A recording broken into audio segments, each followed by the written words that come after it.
Hello bachcho, let us read the question. The question says, write the balanced chemical equation for the following and identify the type of reaction in each case.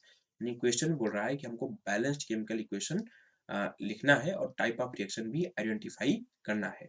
Now हमको 4 parts में chemical reactions in word form दी गई हैं, यानी हमको पहले सबसे पहले वर्ड फॉर्म में जो रिएक्शंस है हमको ट्रांसलेट करना पड़ेगा सिंबल फॉर्म में, एंड देन बैलेंस करना होगा और देन हमें टाइप ऑफ रिएक्शंस भी बतानी होगी। So we will consider each part one by one. पहले बात करते हैं पार्ट ए की।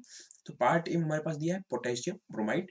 पोटेशियम ब्रोमाइड का केमिकल फॉर्मूला होता है KBr। तो पोटेशियम ब्रोमाइड का रिएक्शन हो रहा है बेरियम आयोडाइड से। बेरियम आयोडाइड का केमिकल फॉर्मूला होता है BaI2। तो फॉर्मेशन हो रहा है पोटेशियम आयोडाइड का। पोटेशियम आयोडाइड का केमिकल फॉर्मूला होता है Ki, और साथ साथ बेरियम ब्रोमाइड का फॉर्मेशन हो रहा है, इसका केमिकल फॉर्मूला होता है BaBr2। ठीक है, यानी ये तो हमने केमिकल इक्वेशन जो वर्ड फॉर्म में था उसको ट्रांसलेट किया सिंबल फॉर्म में। अब हमें इसे बैलेंस करना है। बैलेंस करने के लिए हम क्या करते हैं, number of atoms of different element reactant side और product side hit and trial method से इक्वल करते हैं। तो पोटेशियम की नंबर ऑफ एटम्स की बात करें तो पोटेशियम का 1 एटम रिएक्टेंट साइड में, पोटेशियम का 1 एटम प्रोडक्ट साइड में, पोटेशियम के नंबर ऑफ एटम्स बैलेंस्ड है।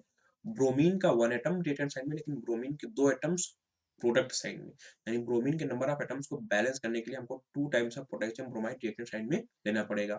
अब ब्रोमीन के नंबर ऑफ एटम्स तो बैलेंस हो गए, लेकिन पोटेशियम के 2 एटम्स रिएक्टेंट साइड में हो गए, जबकि पोटेशियम का ओनली 1 एटम प्रोडक्ट साइड में है, यानी हमको 2 times of potassium iodide product side में लेना पड़ेगा to balance the number of atoms of potassium.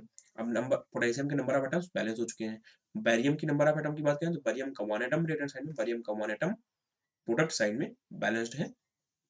Iodine के नंबर ऑफ एटम्स की बात करें तो आयोडीन के 2 एटम्स रिएक्टेंट साइड में, आयोडीन के 2 एटम्स प्रोडक्ट साइड में, यानी ये केमिकल इक्वेशन अब बैलेंस हो चुकी है।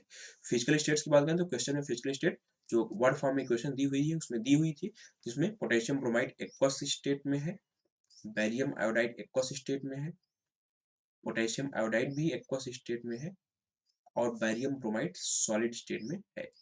ठीक है, अब हमें बताना है कि ये किस टाइप की रिएक्शन है।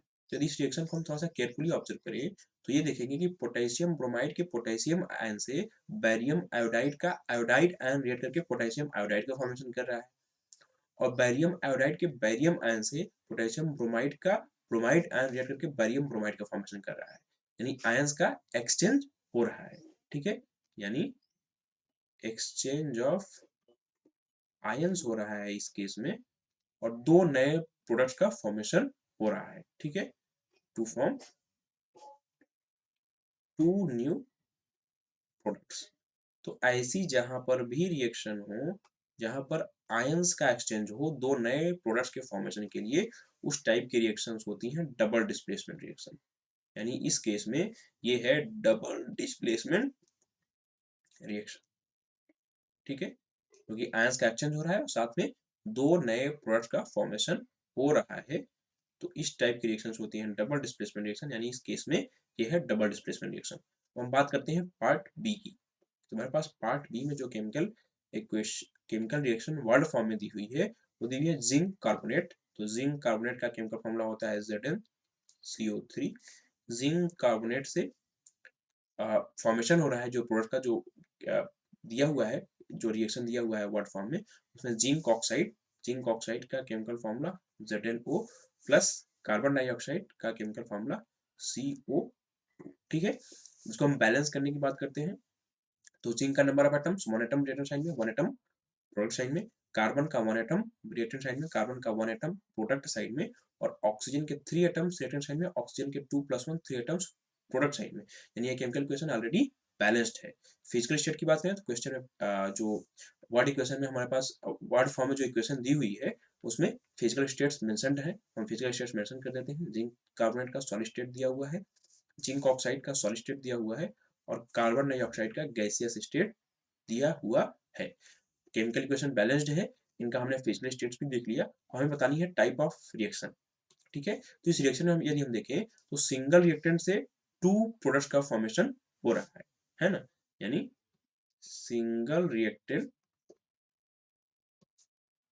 स्प्लिट्स टू फॉर्म 2 प्रोडक्ट, यानी सिंगल रिएक्टेंट स्प्लिट होके 2 प्रोडक्ट्स फॉर्म कर रहा है। तो इस टाइप की जो भी रिएक्शंस होती हैं जहाँ पे सिंगल रिएक्टेंट स्प्लिट करके दो या दो से ज्यादा प्रोडक्ट्स का फॉर्मेशन करे, उस टाइप के रिएक्शंस को कहा जाता है डिकम्पोजिशन रिएक्शन। यानी ये है केस ऑफ डिकम्पोजिशन रिएक्शन। ठीक है, अब हम बात करते हैं पार्ट सी की।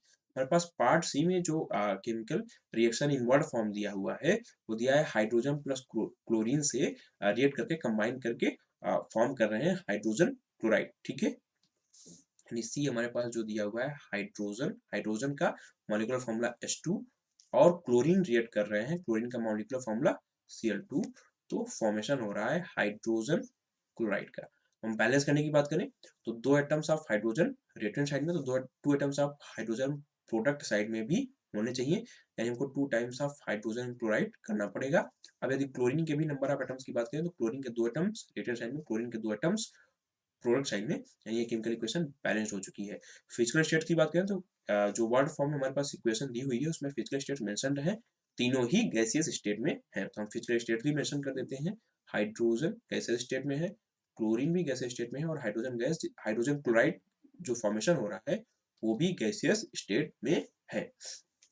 अब हमको बताना है टाइप ऑफ रिएक्शन। तो इस रिएक्शन को यदि हम ध्यान से देखें तो दो रिएक्टेंट्स कंबाइन होकर एक सिंगल प्रोडक्ट का फॉर्मेशन कर रहे हैं, यानी टू रिएक्टेंट्स कंबाइन होके फॉर्म कर रहे हैं single product, combine to form single product. अब जब भी जिस भी रिएक्शन में दो या दो से ज्यादा रिएक्टेंट्स कंबाइन होके सिंगल प्रोडक्ट का फॉर्मेशन करें, उस टाइप की रिएक्शंस होती हैं कॉम्बिनेशन रिएक्शंस। ठीक है, यानी इस केस में ये केस है कॉम्बिनेशन रिएक्शंस का। ठीक है, अब हम बात करते हैं last part of the question, यानी part D of the question की। तो पार्ट डी में हमारे पास दिया है मैग्नीशियम प्लस हाइड्रोक्लोरिक एसिड। तो मैग्नीशियम का सिंबल होता है Mg, हाइड्रोक्लोरिक एसिड का केमिकल फॉर्मूला होता है HCl।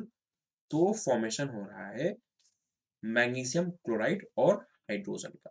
ठीक है, तो मैग्नीशियम क्लोराइड का केमिकल फॉर्मूला होता है MgCl2 और साथ साथ हाइड्रोजन का फॉर्मेशन हो रहा है। अब इस रिएक्शन का यदि हम बैलेंस करने की बात करें तो बैलेंस करने के लिए हम number of atoms of different elements दोनों साइड ऑफ द इक्वेशन बराबर करते हैं। तो मैग्नीशियम का वन एटम रिएक्टेंट साइड में है, मैग्नीशियम का वन एटम प्रोडक्ट साइड में है, एंड मैग्नीशियम के नंबर ऑफ एटम्स तो बैलेंस्ड है। क्लोरीन के नंबर ऑफ एटम्स की बात करें तो क्लोरीन का वन एटम रिएक्टेंट साइड में, लेकिन क्लोरीन के दो एटम्स प्रोडक्ट साइड में, यानी दो atoms of chlorine reactant side में करने के लिए हमको टू टाइम्स ऑफ HCl लेना पड़ेगा। जब हम टू टाइम्स ऑफ HCl ले लिया तो क्लोरीन के नंबर ऑफ एटम्स बैलेंस हो गए। हाइड्रोजन के नंबर ऑफ एटम्स की बात करें तो हाइड्रोजन के दो एटम्स रिएक्टेंट साइड में और हाइड्रोजन के दो एटम्स प्रोडक्ट साइड में, यानी ये केमिकल इक्वेशन बैलेंस हो चुकी है। फिजिकल स्टेट की बात करें तो क्वेश्चन में जो वर्ड इक्वेशन में वर्ड के फॉर्म में इक्वेशन दी हुई है उसमें फिजिकल स्टेट मेंशन है, हम मेंशन कर देते हैं। मैग्नीशियम सॉलिड में है, हाइड्रोक्लोरिक एसिड एक्वस स्टेट में है ना। मैग्नीशियम सॉलिड स्टेट में है, हाइड्रोक्लोरिक एसिड एक्वस स्टेट में है, मैग्नीशियम क्लोराइड एक्वस स्टेट में है, और हाइड्रोजन गैसियस फॉर्म में इवॉल्व हो रहा है। ठीक है, हाइड्रोजन गैसियस फॉर्म में इवॉल्व हो रहा है। अब हमें बताना है कि किस टाइप की रिएक्शन है। तो यदि इसमें हम देखें तो मैग्नीशियम हाइड्रोजन से एक मोर रिएक्टिव एलिमेंट है, और मैग्नीशियम हाइड्रोक्लोरिक एसिड से हाइड्रोजन को डिस्प्लेस करके मैग्नीशियम का क्लोराइड बना रहा है, और हाइड्रोजन गैस सेपरेट इवॉल्व हो रही है। यानी magnesium being more reactive element hydrogen को डिस्प्लेस कर रहा है उसके कंपाउंड से। ठीक है, तो इस टाइप की रिएक्शंस होती हैं डिस्प्लेसमेंट रिएक्शंस। यानी हम लिखेंगे कि magnesium being more reactive element, magnesium क्योंकि मोर रिएक्टिव एलिमेंट है हाइड्रोजन के कंपैरिजन में, displaces hydrogen from its compound. Hydrogen से ज्यादा रिएक्टिव होने के कारण मैग्नीशियम जो है उसके कंपाउंड से डिस्प्लेस कर रहा है। तो इस टाइप के रिएक्शन जहां पे more reactive element less reactive element को उनके कंपाउंड से डिस्प्लेस करता है, उस टाइप की रिएक्शंस होती हैं डिस्प्लेसमेंट रिएक्शंस। यानी इस केस में जो रिएक्शन होगी वो होगी displacement reaction. So this was all about this question. Hope you understood it well. Best of luck.